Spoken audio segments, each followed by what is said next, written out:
Okay, this is Steve Zeltzer with Workweek, and we're talking with Tony Greenstein, who is a longtime activist, Jewish activist who's been fighting discrimination and the attacks on Palestinians in Israel and the occupied West Bank and Gaza.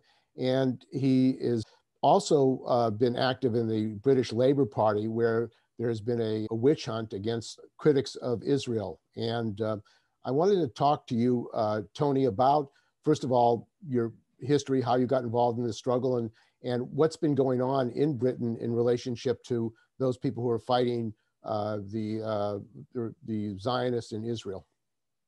Well, there's a number of questions rolled into one there, really. How did I get involved? I became an anti-Zionist in my youth, primarily because I was a socialist and a Marxist. So I've been involved for over half a century, really, in anti-Zionism. I found that being a socialist and a universalist was incompatible with being an anti-Zionist. And I have to say, at that time, which is, I'm talking about the early 1970s, late 1960s, Jewish anti-Zionism was at an all-time low. So there weren't many companions, as it were. Today, there is a very healthy Jewish anti-Zionist movement, both in the States and in Britain. So, I mean, there are thousands of Jewish people who realize that a Jewish state is not the panacea for anti-Semitism. Quite the contrary, that anti-Semitism today primarily flows from the activities of the Israeli state. And they're aware that anti-Semites, by and large, Steve Bannon, Donald Trump, Richard Spencer, are all in full support of what they see as the ideal ethno-nationalist state. After all, if you are an anti-Semite, what is there not to like about Israel? So, I mean, that is my background.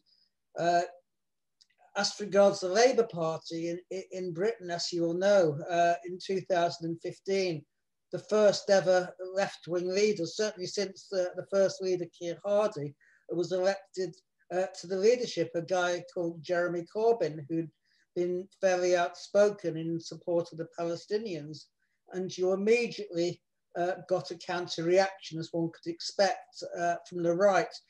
But Corbyn, in many ways, proved very popular. He increased Labour's vote at the 2017 election.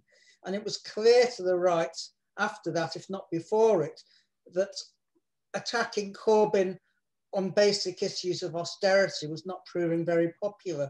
So the right, I think, fell in line behind the anti-Semitism allegations, which in essence boiled down to, if you support the Palestinians, if you oppose Zionism, then you're an anti-Semite.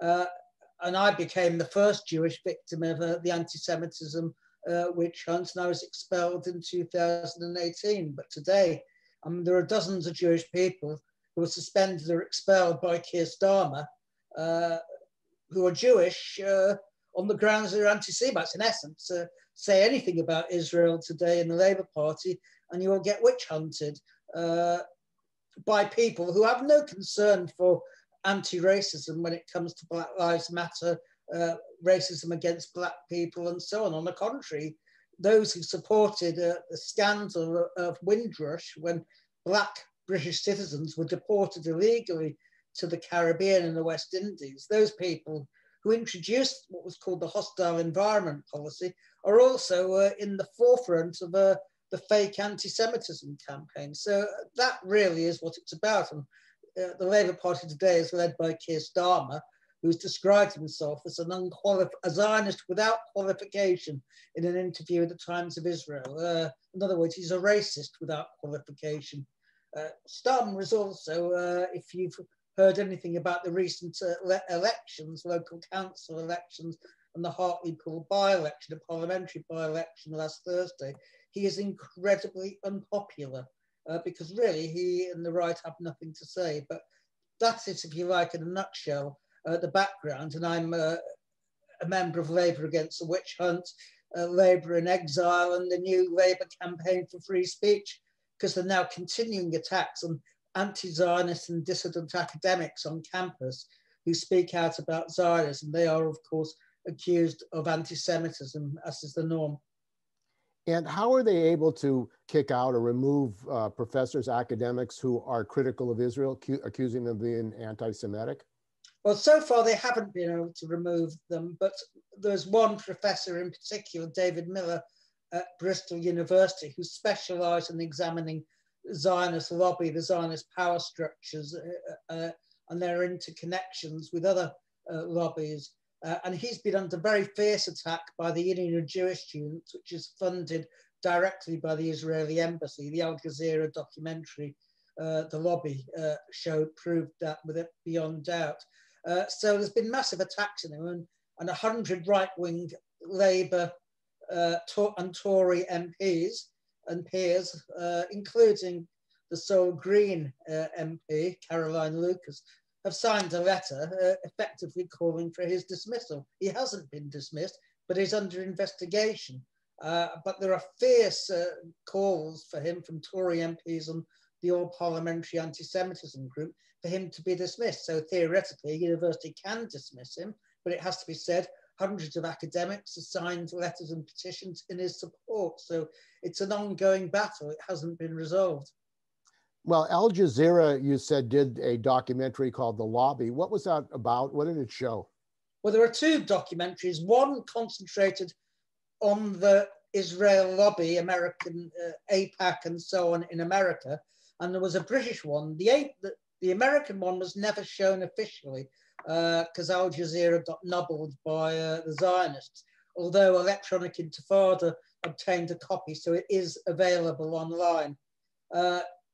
But the British lobby, and you'll have to Google it, it's in 4 parts, documented the attempts of the Israel lobby and the Israeli embassy and a group called the Jewish Labour Movement to create an atmosphere whereby anyone who came out in support of Palestine and in opposition to Zionism was called anti-Semitic. In essence, Israel became the new Jew, the Jew amongst the nations. So criticism of Israel was automatically labelled anti-Semitism, and they did this via eventually the IHRA definition of anti-Semitism. I think you're pretty aware of it because Donald Trump signed it into law through an executive order, which equates criticism of Israel with anti-Semitism. I mean, that's as simple as it is.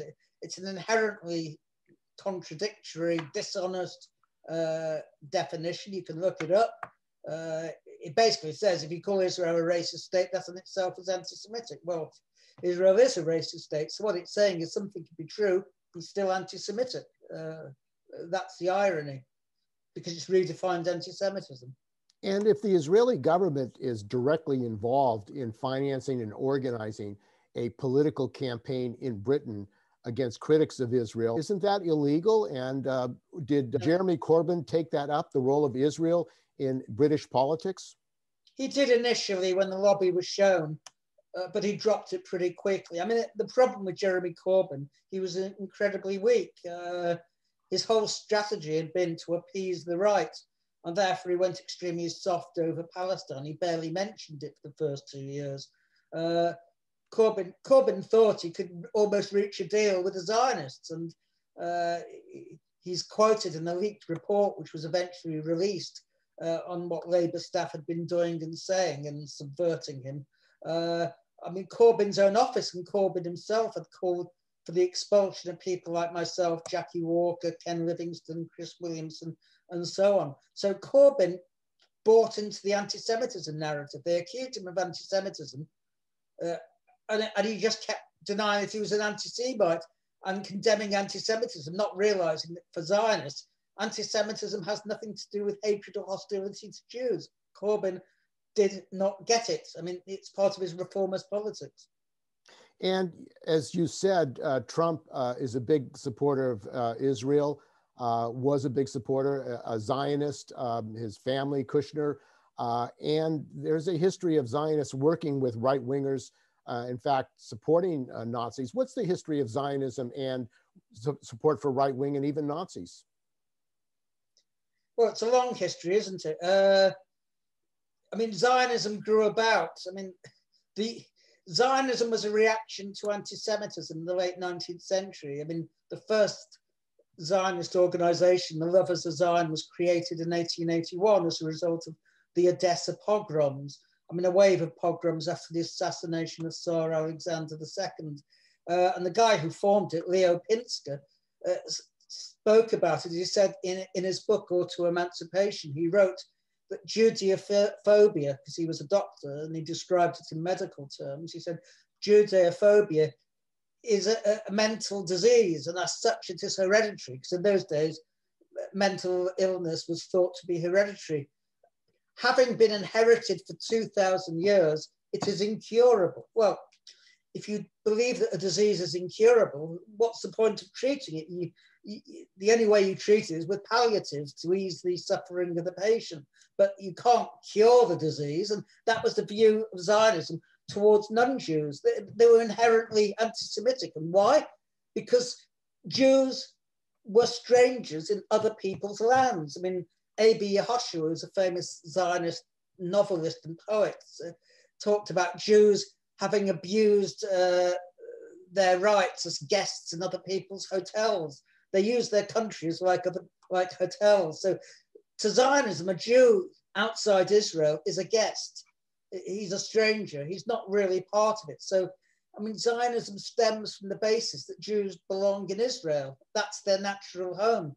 So in that sense, they agreed with the anti-Semites that the Jews did not belong. So it's no wonder that when the Nazis came to power, almost the first thing the Zionist Federation did was to jot off a letter to Hitler, 21st of June 1933, proposing that as racial Jews, they were in agreement. They too believed on the foundations of race, a new state would be established and the Jews will know their place as a national minority. The Zionists had no objection to the Nuremberg laws, which removed citizenship from Jews, because as far as they were concerned, Jews had no right to citizenship. Early in the 1920s, I mean, Kurt Blumenfeld, who was then the president of the German Zionist Federation, told Walter Rathenau, the German foreign minister, who was Jewish, that he had no right to occupy a high political position in the German state because he was Jewish, you know, which was exactly what the anti-Semites were saying. Rathenau was assassinated, as it happens, I think 1922. But the attitude of Zionists has always been that Jews don't really belong. So there was a symmetry, an ideological symmetry. Of course, most Zionists don't understand it, but when Netanyahu came to France after the Charlie Hebdo massacres, you remember 4 Jews were killed in the Hypercacher supermarket in Paris. Netanyahu spoke to a crowded synagogue and he told them that you don't belong here, your rightful home is in Israel. And they immediately burst out into the Marseillaise. So, I mean, they demonstrated where they did belong. And the same is true with the murder of 11 Jews in Pittsburgh, if you remember, by a gunman, as a result, of course, of Donald Trump's attacks, the whipping up of hysteria over the refugee caravan, and so on. Well, they sent Naftali Bennett, the education minister at the time, to the United States. Why? Not to support the Jews, but to defend Donald Trump. When Trump went to Pittsburgh, there was a demonstration of hundreds, if not thousands, of people. And Ron Dermer, the Israeli ambassador, provided him with cover, accompanying Trump throughout. And the Israeli Labour Party, its leader, Avi Gabe, sent a message to the Jews of Pittsburgh, telling them again that you belong here in Israel, not in America. So, I mean, the Zionist message has been very consistent throughout. So throughout the 30s, I mean, the Nazis saw the Zionists as the good Jews. I mean, that's as simple as it is. Most people aren't aware that Eichmann was actually invited to Israel by the Zionists, and there's a film about a family who their parents died, their grandparents died. They go to visit their home or go through the stuff, and they see material of Nazis who their parents were friends with, and they were shocked that something like that was going on. Yeah, I think it was 1937 that Eichmann was invited. It was by Fievel Polks, It was a Haganah agent. I mean, Israel still has not released any of the Haganah files on Pokes, and the reason was he was in essence spying for the Gestapo. I mean, he gave information on a mobile communist radio, which was broadcasting on the border between Germany and Luxembourg, for example. We know that because there are other files which were seized with the defeat of Germany, but we haven't seen what's in the Israeli files, and they show no willingness to release them either. So we only have part of the picture of what was happening, but we know enough to know that, I mean, there were close links between Haganah and the Gestapo. And the issue of the trade union movement, there hasn't been an effort in the United States to prevent any solidarity action with Palestinian workers. In fact, the AFL-CIO leadership support Israel. They're open, what they call Zionist. Biden is a Zionist. What is going on in the trade union movement in Britain in regard to this attack on critics of Zionism and the apartheid regime in Israel? Well, it's a good question. The British trade union movement is better than that in the United States. Many trade unions, in essence, accept that Israel is an apartheid state and they support BDS. But they also have a two-state solution, which is an apartheid solution, in essence. So they look both ways. And the role of the trade unions has not been good in the Labour anti-Semitism row. I mean, that's one of the problems, that they're affiliated to Palestine Solidarity Campaign, but the leadership of PSC has been reluctant to raise the question with them through their own timidity, I guess. And the issue of the relationship between Israel and South Africa, now in the United States, they're trying to stop any support for a boycott. In fact, many states have said that if you support, you have to sign a statement saying you won't support a boycott. There is a campaign against that. What is the relationship to Israel and South Africa and the effort to stop any boycott, labor or other boycott of Israel? Well, there's no laws in Britain which say you can't boycott Israel. There have been attempts by the Tories to lay down rules and regulations and what you call secondary legislation to prevent pension funds disinvesting from Israel on the grounds of it being an apartheid state. But that was overruled by 3-2 by the Supreme Court recently. The Tories have promised to reintroduce or to introduce new legislation. But generally, I mean, there's nothing to stop you boycotting the state of Israel. The situation is different to the United States, where, as you say, I mean, there are laws saying basically if you're going to contract with the state, you've got to declare you're opposed to boycott. I understand that those laws in Texas, I think it is, have been ruled by every court that it's reached. They've been ruled to be illegal and contrary to the First Amendment. But in Britain, there's been no attempt of that nature to outlaw BDS, as far as I'm aware, anyway. And this effort to get language, your campaign to oppose this language, what exactly is the language that they have brought in and are using to go now after academics in Britain? Well, they use the IHRA. I mean, I think you're aware of the International Holocaust Remembrance Alliance definition. I mean, it's an organization, it's an intergovernmental institution. It comprises, I think, 31 or 35 states, most of them in Europe.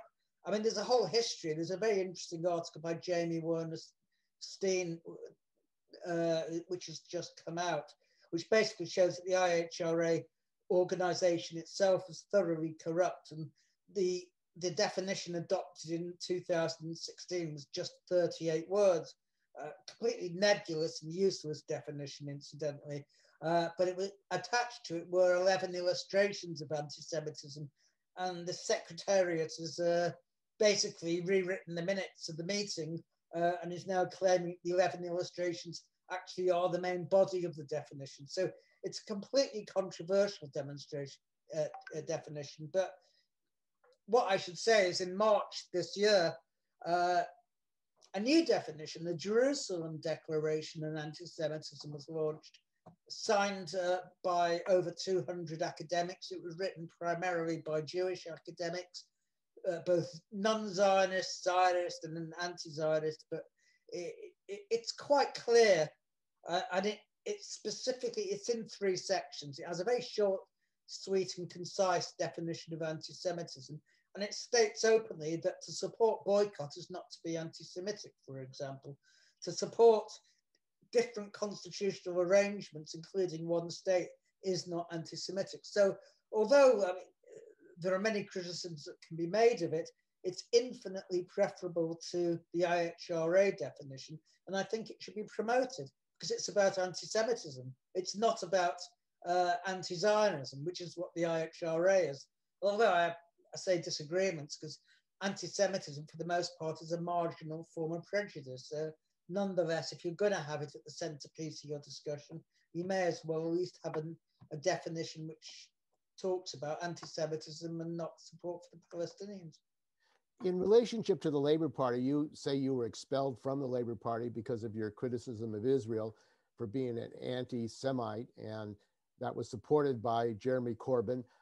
How do you see the political change if these parties, of both the Labour Party in Britain and the Democratic Party, are hardcore Zionists and support the apartheid state of Israel? How do you see political change taking place? Well, I should say, first of all, that people like Jackie Walker, Mark Wadsworth, and myself, we were expelled because of the anti-Semitism campaign.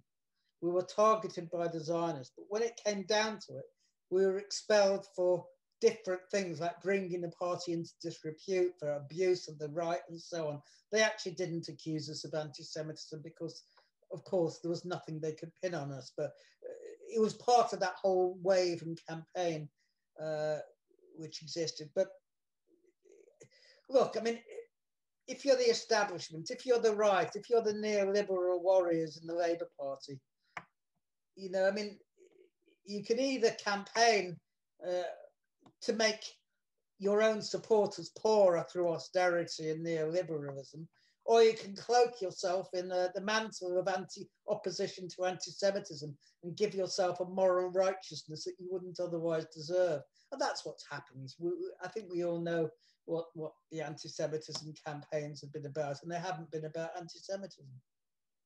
So you're saying this is a facade. The question is, though, is politically, if the Democrats and like the British Labour Party have a position of supporting Israel, how do you see that changing politically within these the Labour Party or the Democratic Party? Because the Democratic Party, Biden and Kamala Harris, are both consider themselves Zionists, hardcore Zionists. They support Zionism. It is. I mean, I mean, from what I know of the American scene, the situation is changing slowly but surely. I mean, you do have supporters, people like Rashid Tlaib and Ilhan Omar, and although she's a quite slippery customer AOC, but who speaks out of both sides of her mouth, and Cory Bush, I think it is. I mean, you do have people who are now speaking up in a way they didn't speak up 20 years ago. And AIPAC and the Israel lobby, from what I can see, is far weaker now. It was 20, 30 years ago. I mean, it was Senator Charles Percy, I think was a liberal Republican, who was bounced out of the Senate by AIPAC funding his opponent. They can't do that today. The same happened with, was it McCluskey? Paul McCluskey. That's Paul right. McCluskey. Yes. Yeah, Paul McCluskey. Yeah, the same happened with him. Yeah. They funded opponents of them.